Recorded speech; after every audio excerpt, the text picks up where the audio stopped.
Herzlich willkommen zum Videotestbericht des iLife A4S Roboter-Staubsaugers. Und das ist das gute Stück, sieht gar nicht mal schlecht aus und ich sage euch eines, ich bin ziemlich begeistert von diesem Roboter, auch wenn es vielleicht keine so gute Idee ist, euch das gleich am Anfang des Videos zu sagen. Der Roboter ist sehr, sehr günstig, kostet gerade mal 199 €, wenn ihr das zum Beispiel beim Fachhandel, ja, gibt es nämlich nicht, sondern bei Amazon kauft. Und ich war da wirklich skeptisch. Ich habe ja den Dyson getestet, war da nicht so wirklich ganz zufrieden. Ich habe diverse Roombas getestet, Samsung, LG und so weiter und so fort. Alle preislich weit über dem A4S. Und da war ich natürlich besonders gespannt, was dieser Roboter hier für eine Reinigungsleistung und im Allgemeinen für eine Leistung liefern würde. Alles in allem pretty standard, würde ich sagen. Ein schicker Roboter, hat hier so ein bisschen einen Brushed Metal Look. Genau eine Taste hier, die Auto-Taste. Man drückt einmal drauf und er startet die Reinigung und dann muss man sich eigentlich um nichts mehr kümmern. Er hat noch eine Infrarot-Fernbedienung mitgeliefert, mit der kann man dann Spot-Reinigung, man kann ihn zur Basisstation zurückleiten und hat eine Edge-Reinigung-Funktion, bei der er quasi immer der Raumkante folgt, was ganz praktisch ist, da durch seine zwei relativ langen Seitenbürsten ganz gut auch in die Ecken kommt. Nicht alle, aber ziemlich gut. Schauen wir uns den Roboter von unten an. Da gibt es eigentlich nichts Spezielles zu sehen. Wir haben hier die zwei großen Kontakte. Damit findet er auch immer die Ladekontakte sehr zuverlässig. Manche Roboter müssen dann immer so ein bisschen hin und her wackeln, um Strom zu kriegen. Das ist bei dem überhaupt nicht so. Wir haben das obligatorische, bisschen eingefärbte Rad mit Schmutz dran, den ich jetzt auf den Boden schmeiße, denn das reinigt ja der Roboter. Zwei Seitenbürsten, war ich auch ein bisschen skeptisch, aber funktioniert sehr gut in der Praxis. Ich war ja bislang eigentlich aus dem Privatbetrieb den Roomba gewohnt, der hat nur eine Bürste und die ist mittlerweile defekt. Was schön ist an diesen Bürsten hier, sie schaffen es wirklich sehr viel Dreck unter den Roboter zu befördern. Je nach Dreckart, sprich, werdet ihr später im Video sehen, die typischen Papierschnipsel zum Beispiel, da kann es sein, dass er die quer durch den Raum feuert. Grundsätzlich empfehle ich aber immer, diese Roboter täglich fahren zu lassen oder zumindest 5 Tage die Woche. Am Wochenende können sie ja auch mal frei haben. Dann ist nämlich eine sehr gute Grundreinigung zu erzielen. Ansonsten hat er nur mehr diese zwei Antriebsräder, weicher Gummi, gefedert, kennen wir von anderen Robotern, funktioniert sehr gut. In diesem Fall hat er auch eine tolle Mischung. Er fährt zum Beispiel nicht auf die bekannten Sesselholme in meinem Wohnzimmer auf, denn da hat der Dyson sich festgefahren, alle Roombas sich festgefahren. Der nicht, der stoppt davor und ist damit endlich ein Roboter, der auch dauerhaft jeden Tag auf seiner Basisstation steht, wenn ich zurückkomme und das Wohnzimmer ist gereinigt. Bin ich persönlich wahnsinnig angetan davon. Was man hier auch sieht, die Bürste ist relativ schmal. Das heißt, wenn er nur einmal fahren darf pro Woche, dann wird er sehr wenig Schmutz aufsammeln.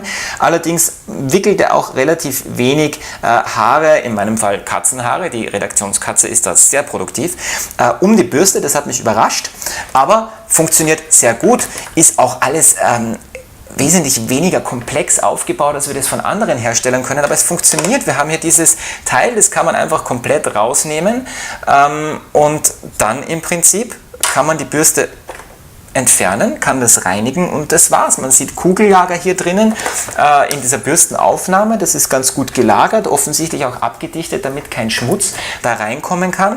Die Bürste ist auch wahnsinnig schnell wieder eingesetzt. Man muss hier nur ein bisschen drehen, bis das Gegenstück des Lagers hält und das war's. Und ansonsten haben wir nur mehr den Staubbehälter zum Rausnehmen. Das zeige ich euch später noch im Detail. Und hier im Inneren des Roboters sieht man schön abgedichtet, das ist im Prinzip die Ausblasöffnung, das heißt, da kommt die gefilterte Luft aus dem HEPA-Filter raus. Wo sie dann landet, weiß ich nicht so ganz genau, ich habe es noch nicht entdeckt, wo sie rauskommt. Und hier wird es direkt über die Bürste abgesaugt. Das Tolle ist, das Gebläse ist im Inneren des Roboters, nicht so wie bei vielen Roombas, dass sie in diesem Staubbehälter eingebaut ist. Und da wiederum ist schön, dass man das ganze Ding eigentlich unter Wasser reinigen kann. Da rostet bislang nichts. Einziger Nachteil ist natürlich, den Filter muss man auseinanderbauen und dann dauert es eine Weile, bis es trocken ist. In Summe auch schön, wir haben hier eine eigene Strombuchse, das heißt, man kann, wenn man die Basisstation, keine Ahnung, gerade nicht hat oder nicht bei der Hand hat oder sie kaputt gegangen ist, kann man ihn immer noch hier das Netzgerät direkt aufladen. Und wir haben hier einen Hauptschalter, um den Roboter stromlos zu schalten. Das heißt, es schont natürlich den Akku, wenn man länger nicht zu Hause ist, dann entlädt sich der Lithium-Akku sehr wenig. Es gibt also dann nicht die Gefahr, dass der Roboter sich tief entlädt. Die Akkulaufzeit ist genial gut. 3 Stunden fährt der herum, vorausgesetzt er findet seine Ladestation nicht. Wenn er sie findet, ist er in meinem Wohnzimmer meistens nach 2 Stunden Reinigung fertig, lädt sich wieder auf.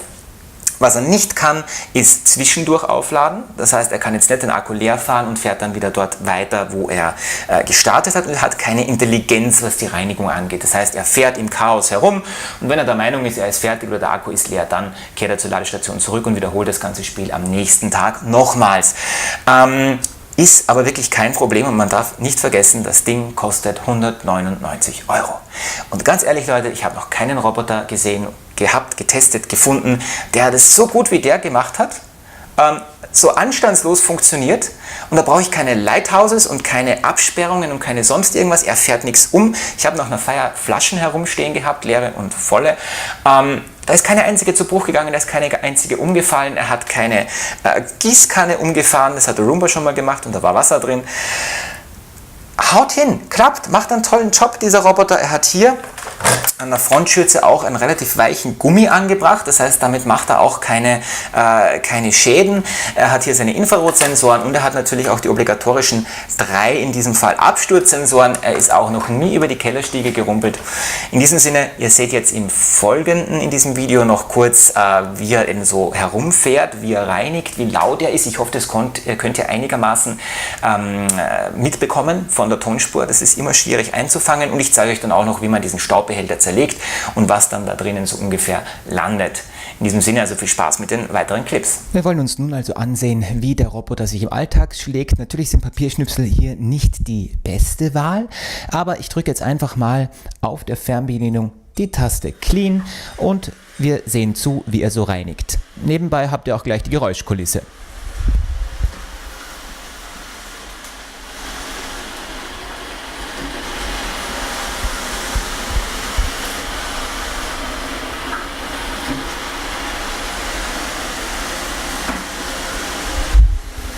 Manchmal passiert es natürlich, dass der Staubsauger mit seinen Seitenbürsten eher mehr Dreck durch die Gegend wirft. Allerdings passiert es jetzt eher nur bei einem Papierschnipsel, denn Alltagsstaub im Haushalt ist meistens etwas weniger leicht durch die Gegend zu katapultieren.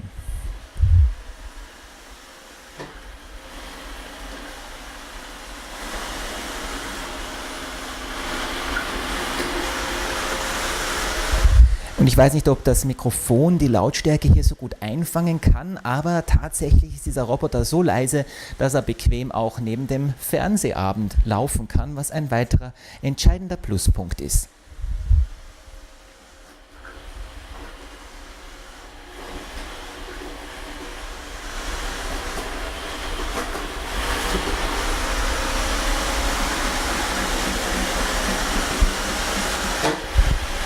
Man sieht auch, er stoppt brav, wenn er in die Nähe seiner Basis kommt. Er überfährt sie also im Allgemeinen nicht. Sofern nicht irgendjemand versehentlich den Stecker rauszieht, dann frisst er die Basis und nimmt sie gleich mitsamt des Kabels einfach mit.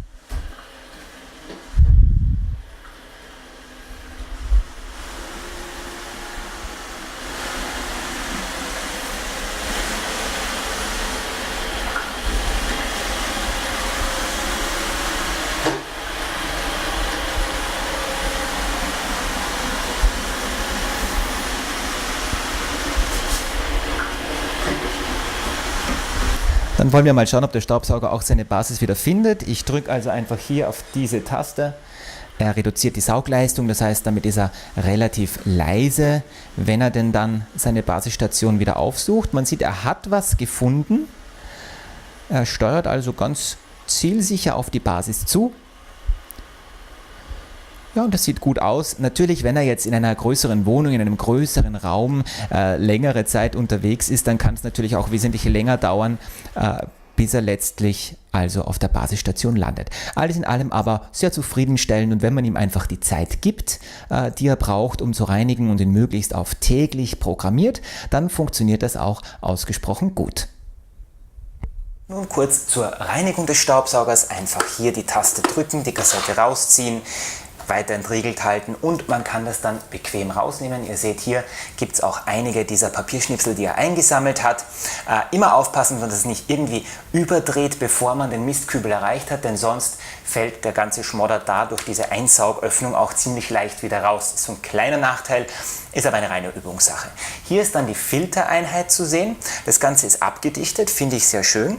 Und zusätzlich kann man eben diesen Grobfilter hier, da sammeln sich manchmal ein paar Härchen, Katzenhaare von der Redaktionskatze, den kann man rausnehmen, kann man unter Wasser abwaschen. Dann gibt es hier noch so ein Schaumgummiteilchen, kann man auch auswaschen. Und hier den HEPA-Filter, der eigentlich ein Dauerfilter sein sollte. Ihr merkt aber schon, da ist schon einiges an Schmutz drinnen gelandet. Ich fände es nur schön, wenn dieser Filter gegebenenfalls, wenn es eine Kassette wäre, anstatt dieser Einzelteile, die man dann irgendwie wieder zusammenbasteln muss. Aber ihr seht es auf der anderen Seite, es ist auch nicht wirklich ein großer Zeitaufwand. Einmal am Tag also da zumindest den Staub ausleeren, das Ganze wieder rein in den Staubsauger und das ist fertig. Also konntet ihr euch nun einen Eindruck verschaffen von diesem Roboter um 199 €, der iLife A4S. Mein absoluter Favorit, macht täglich seinen Job und es war noch nie so sauber hier, das sage ich euch. Ja, außer die Putzdame war da, dann natürlich ist es sauberer. Aber ansonsten bin ich absolut zufrieden. Ganz, ganz dicke Empfehlung an den iLife A4S. Geht auf Amazon, schaut euch das an, kauft euch den Roboter. Ich denke, es gibt keine andere Möglichkeit, als zufrieden mit dem Teil zu sein. Und ich überschlage mich normalerweise nicht so grenzenlos in meinen Reviews. Wenn euch die Review gefallen hat, bitte den Kanal abonnieren, weitersagen, teilen, sharen, was auch immer. Wenn ihr Fragen habt, einfach hier unten in die Kommentare schreiben. Ich werde da natürlich darauf antworten. Ihr könnt es auch im Blog auf www.macmaniacs.at tun. Und ja, in diesem Sinne viel Spaß und vielleicht viel Spaß mit dem neuen Staubsaugerroboter, der euch die Arbeit im Haushalt abnehmen wird. Ciao, ciao.